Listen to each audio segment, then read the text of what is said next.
When I think about the summer that changed everything in my life, I remember the sound of cicadas in the evenings, the faint smell of cut grass, and the way my sister, Olivia, leaned across our porch railing one evening and whispered words that would echo in my mind for weeks.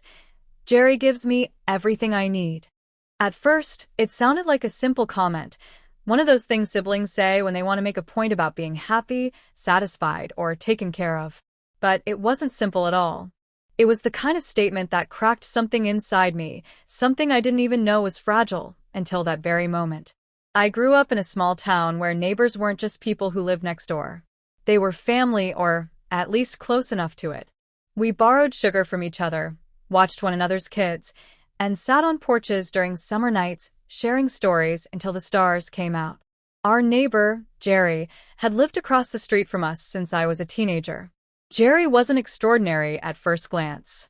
He was an average man with a gentle smile, brown hair that never seemed to stay in place, and eyes that carried a softness I couldn't explain. What made Jerry different was the way he treated people. He was the kind of man who noticed when someone needed help before they even asked for it. If your trash can had tipped over in the wind, Jerry would be the one setting it up right before you even realized. If your car wouldn't start, Jerry would be there with jumper cables. If a storm knocked out power, Jerry would be checking on every single house on the block. My sister Olivia and I were always close, but different in almost every way. I was quieter, more reserved, the type who preferred books and quiet conversations. Olivia, on the other hand, lit up every room she walked into. She laughed louder, lived bolder, and always seemed to attract people without even trying. It was no surprise that Jerry noticed her. The first time I saw them together was at a neighborhood barbecue. Olivia was telling a story about one of her disastrous cooking experiments, and Jerry was laughing so hard he nearly spilled his drink. They looked at each other like they'd known each other forever, even though it had only been a couple of months since Olivia moved back home. I wanted to be happy for her. Truly, I did.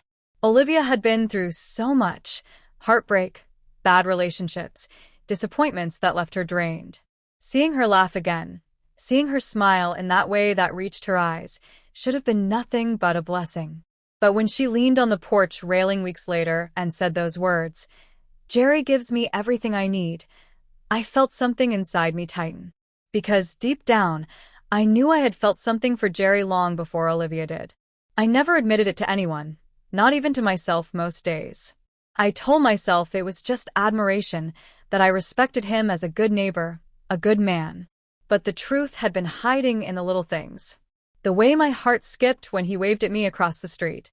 The way I noticed when his smile lingered a second longer than it should have.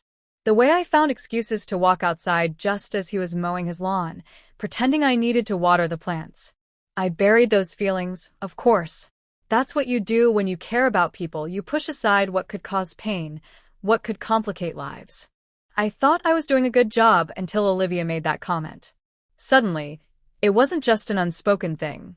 It was real. The days that followed felt heavier. Olivia and Jerry spent more time together, and every time I saw them, I tried to smile, tried to act as though nothing bothered me. Olivia would gush about how thoughtful Jerry was, how he fixed her leaky faucet without even being asked, how he brought her soup when she wasn't feeling well. She told me things that I already knew because I'd seen them myself. Jerry had always been that way. But now it was different. He was doing those things for her, not me. One afternoon, I was sitting on the porch with a glass of iced tea when Jerry came over. Olivia wasn't home yet, and I wasn't expecting company. He leaned against the porch post and gave me that easy smile. "Hey," he said. "You okay? Haven't seen you around much lately." I forced a smile. "I've been fine. Just busy." He nodded, but his eyes lingered on me a moment too long, like he didn't quite believe it. I looked away, focusing on the condensation dripping down my glass. "I was going to ask," he continued, "do you think Olivia would like to go to the fair this weekend? I know she loves that kind of thing." Something inside me sank, but I kept my voice steady. "Yeah, she'd love that. She hasn't stopped talking about funnel cakes since last week." Jerry chuckled. "Good to know. Thanks." When he left, I sat there staring at the empty street, feeling a mix of emotions I couldn't name. The weekend came, and Olivia went to the fair with Jerry. She came back glowing, talking about the rides, the games, the way Jerry won her a stuffed bear by tossing rings onto bottles. I listened, nodding, smiling where appropriate, but every word felt like a weight pressing down on me. It wasn't just about Jerry. It was about Olivia, too. She was my sister. She trusted me. She leaned on me for support. She deserved happiness, and Jerry was giving that to her. Who was I to get in the way of that? But late at night, when the house was quiet, I couldn't stop my mind from replaying moments. Jerry helping me fix my car last winter. Jerry bringing me a cup of coffee one morning just because he noticed I looked tired. Jerry saying, "You always notice the little things, don't you?" in a tone that felt more personal than casual. Had I imagined it all? Or had there been something there, something that now belonged to Olivia instead? Weeks turned into months, and their bond grew stronger.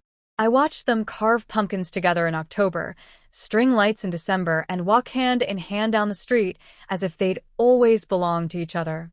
And every time, I told myself to let it go, to bury my feelings deeper. But one evening, everything shifted. It was late spring, and Olivia had gone on a trip with some friends. I was outside watering the garden when Jerry walked over. "Need some help?" he asked. I laughed softly. "It's just water, Jerry. I think I've got it handled." He grinned. "Fair enough. But maybe I just wanted an excuse to come over."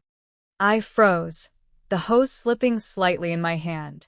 His words hung in the air, heavy and unexpected. I turned to look at him, but his expression was unreadable. "Why would you need an excuse?" I asked carefully.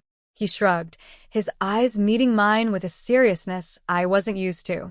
"Because sometimes I think you avoid me, and I don't know why." My heart pounded, but I forced myself to stay calm. "I don't avoid you. I've just been busy." Jerry stepped closer, lowering his voice. "If I've done something to upset you, I want to know. Because I care about you."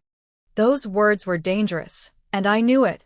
They weren't the kind of words you said lightly, especially when you were already so close to someone else, someone who happened to be my sister. I swallowed hard. "Jerry, you don't have to worry about me. You've got Olivia. And she's happy. That's what matters." For a moment, silence stretched between us. His gaze softened, and then he nodded slowly. "Yeah, you're right." He turned and walked back toward his house, leaving me standing there with the hose still running, water spilling over my shoes.